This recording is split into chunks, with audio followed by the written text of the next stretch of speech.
할빈 의거라는 것이 뭐냐, 보통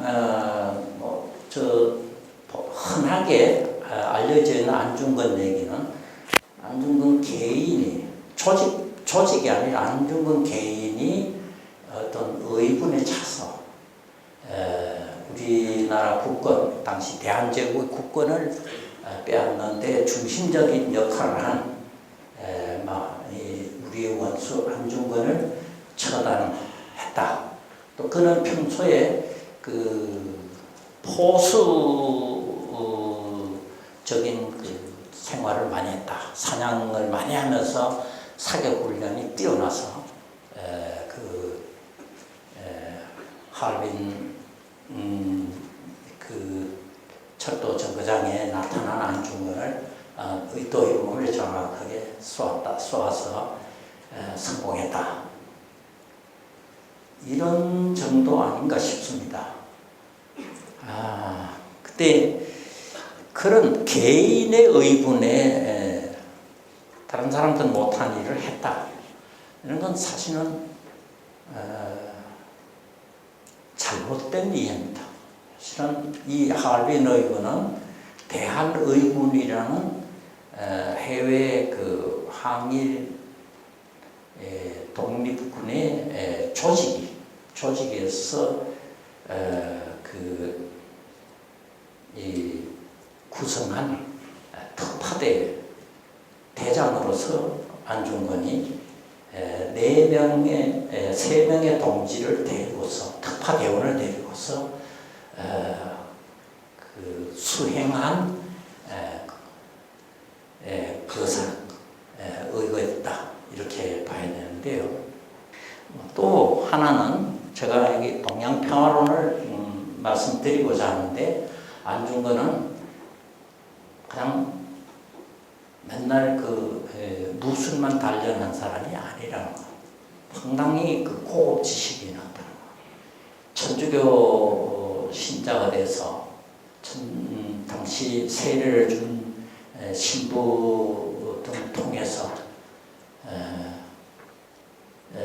불어 공부를 할 정도. 그리고 전통 한학의 사서삼경은 이미 다 띈 뒤에 신지식에 대해서도 불어 공부를 할 정도. 대학을 세우려고 그랬습니다. 상당한 앞서가는 지식인이었다는 것. 이 두 가지를 여러분들한테 오늘 말씀드리고자 합니다.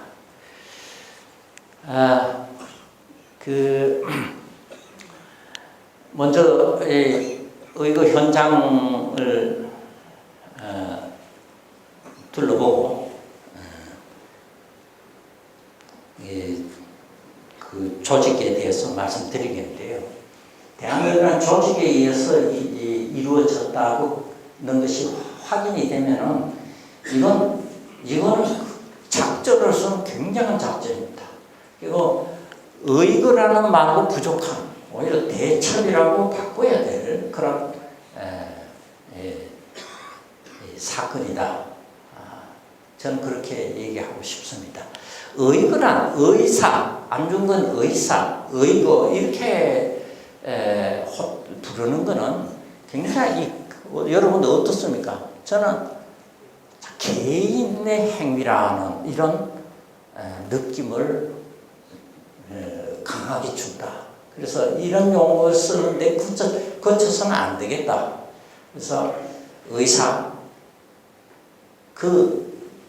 라는 호칭이 완전히 틀린 거라고 할 수는 없지만 충족되는 건 아니다. 그래서 본인이 얘기하듯이 대한의군 참모중장이라고 자기 신분을 거듭 밝힌 듯이 장군이라는 호칭도 같이 써주는 게 옳지 않냐. 그렇게 주장을 하고 있습니다. 당시에 찍은 활동사진입니다. 열차가 또 토막토막입니다. 열차가 들어왔고 지금 군인들이 막 총소리가 난 뒤에 흩어집니다.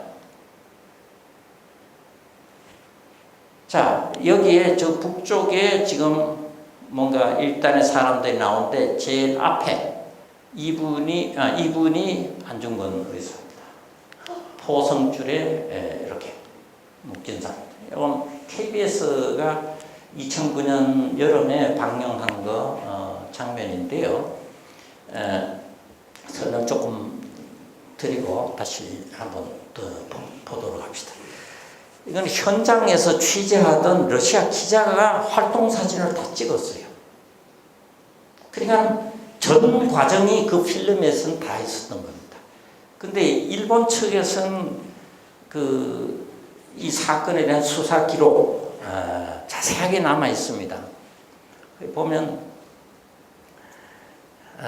이 현지에서 할빈 총영사관 측에서 외무대신 자기 본국의 외무대신에게 이런 필름이 있는데 살까요? 묻습니다. 주고받는 정보가 왔다 갔다 하는데 얼마냐 그랬더니 액수가 굉장히 높은 거였습니다. 그 비싼 거 사지 마라 이렇게 돼서 결국 갔습니다. 일본으로 갔는데 이렇게 토막으로 잘라서 상영이 됐습니다. 어디서 상영이 됐느냐? 이토 히로부미 추도 자리에서 이 당시 일본에서 이 안중근에 대한 호칭은 일본에도 그때까지 이게 암살 사건들이 많았습니다. 암살자들한테 붙이는 일반적인 용어가 흉한이었습니다. 흉한. 그러니까 흉한의 모습을 보여주기 위해서 필름을 편집을 한 겁니다. 이토 히로부미는 어떤 사람이 자기네 영웅이죠. 최고의 정치가인데 그 영웅이 쓰러지는 장면은 내놓을 수가 없죠. 오히려 그 흉한 놈 어떻게 생겼냐 이걸 보러 온 사람들한테 보여주기 위해서 이 필름을 만들었습니다. 그래서 KBS가 그때 황모 PD가 이걸 좀 더 긴 것이 또는 전체가 어디 있을 텐데 하고 몇 달을 그 일본에 이런 자료관을 뒤졌지만 결국 성공하지 못한 원래 알려진 것 정도에서 15초짜리 더 보충하는데 거쳤다. 그런 얘기 방영할 때 했습니다만은 어쨌든 이 움직이는 안중근 의사를 담고 있는 필름이기 때문에 우리로서는 기억해야 될 영상입니다. 11월 2일부터 이제 수감돼서 12월 말까지 취조를 다 일본 검찰청장 각 10여 회 조사를 받는데요. 2월 7일부터 이제 14일까지 6번 공판을 하고 이거 속전속결입니다. 사실은 이 취조받는 초기에 저기 2월 10일경에 일본의 사건 대책 총책이 외무대신으로 되어 있는데 외무대신이 현장에 나가 있는 현장 총책한테 이 흉한은 엄벌에 처해 극형에 처하는 것이 전부 내각의 뜻이다. 이렇게 정보문을 보냅니다. 살려줄 일은 없죠. 그래서 이날 돌아가셨습니다. 공판장에서 아까 말씀드린 이런 말을 했습니다. 왜 하느냐? 나한테 적용할 법이 내 신분이 이러니까 이 법을 적용하라 이런 얘기입니다.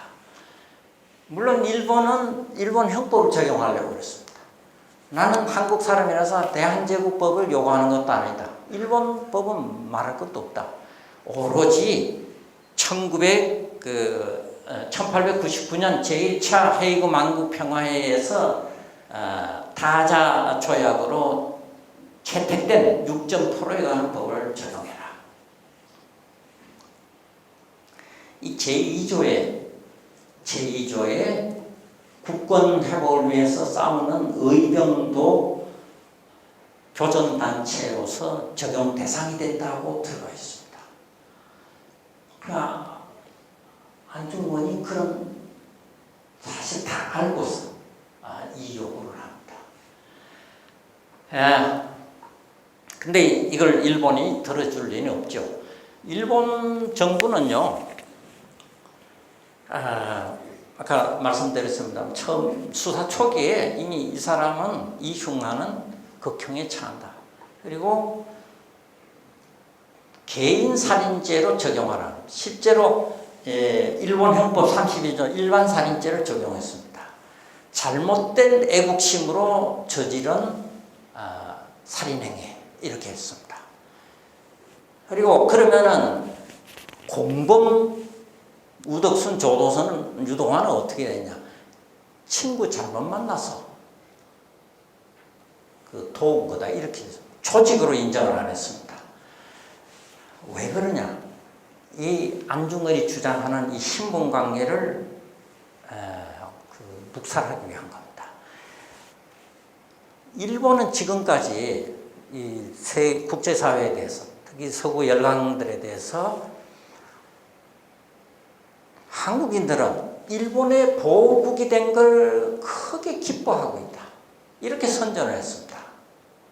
그래서 일본의 그 보호국 한국에 대한 통치는 아주 잘하고 있다.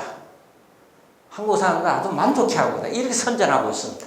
그런데 국가적인 차원의 항일 군사 조직이 이 일을 벌였다. 이 일의 그 주체다. 이렇게 되면은 일본이 거짓말한 게 됩니다. 그래서 이걸 감추기 위해서 법 처리를 이렇게 하고 개인 살인 행위로 몰았습니다. 그렇게 나는 이 의사라는 호칭만 우리가 끝까지 쓰면은 결국은 일본의 그런 의도를 충족시키는, 본의 아니게 충족시키는 꼴이 된다. 그래서 안중근이 법정에서 밝힌 이 신분, 이걸 어떤 형태로든 우리가 적극적으로 반영해 줘야 된다. 이 주장, 이것이 제 주장입니다. 여러분들도 뭐 동의하신다면은 좀 많이 안중근 장군이라는 말 많이 써주시고